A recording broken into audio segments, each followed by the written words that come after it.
projeto de lei que foi criado no âmbito do IMK, que é um grupo chamado Iniciativa de Mercado de Capitais do Ministério da Economia. Isso é um grupo em que o Ministério da Economia chamou pessoas da iniciativa privada para propor soluções a problemas práticos, essencialmente ligados ao mercado de crédito.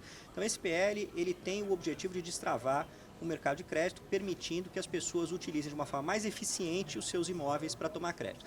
Por que isso é importante? Isso é importante porque se você tem um imóvel, isso as pessoas sabem na prática, o juro cobrado de um empréstimo com garantia imobiliária tende a ser um juro muito mais baixo. Né? Até recentemente um juro de um dígito, agora com o CDI acima de 2 dígitos, tem sido um juro de qualquer forma próximo do CDI. Ao passo que se a pessoa não consegue usar o seu imóvel para dar em garantia e tomar um empréstimo, ela vai acabar recorrendo ao crédito direto ao consumidor, a outras modalidades de empréstimo em que o juro pode chegar a 3 dígitos, a gente sabe que existem linhas de crédito de mais de 100% ao ano. Então o objetivo aqui é permitir que os imóveis possam ser dados mais em garantia, porque isso barateia o crédito para esse devedor final.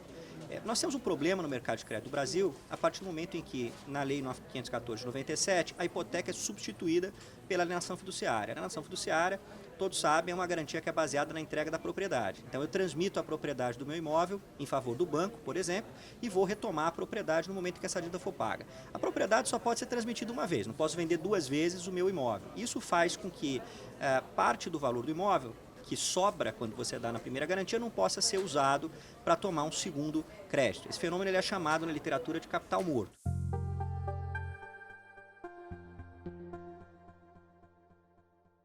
Então, para dar um exemplo muito simples, eu compro um imóvel financiado. No momento do início do financiamento, eu devo 80% do valor do imóvel. Com o tempo, o valor que eu devo vai diminuindo, porque eu vou pagando as parcelas. Em algum momento, eu vou dever 30% do valor do imóvel. Quando esse imóvel está garantido por alienação fiduciária, eu não consigo usar esse imóvel em garantia, ainda que eu tenha ali 70% do valor disponível, teoricamente, para tomar um novo crédito. Então, o PL, ele tenta, o 4888, ele tenta resolver esse problema. Ele tenta fazer isso de 4 formas.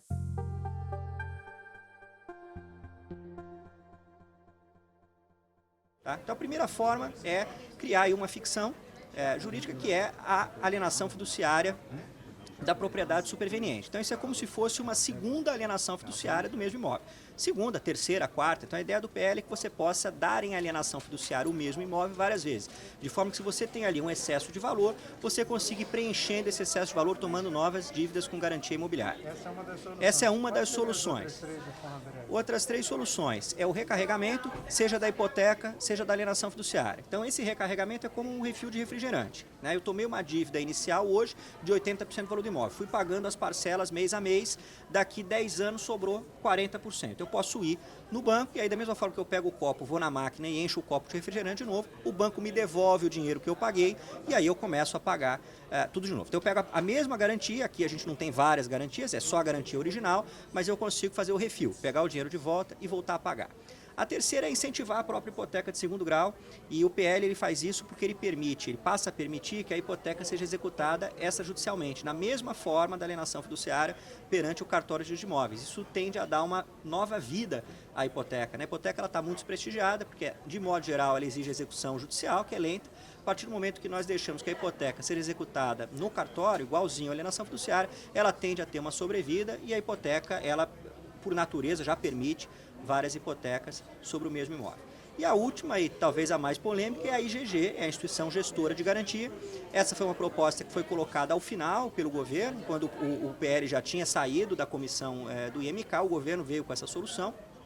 E essa é a criação de uma nova entidade, uma entidade privada, regulada pelo Banco Central, autorizada a funcionar pelo Banco Central em regime de concorrência, você pode ter várias IGGs no país, e ela vai atuar na intermediação do crédito, ou seja, o devedor, ao invés de dar a garantia para o banco, dá a garantia para a IGG, e a IGG pega o dinheiro no banco e entrega para o devedor. E ela passa a administrar, a gerir essa relação entre devedor e os seus bancos, os seus credores.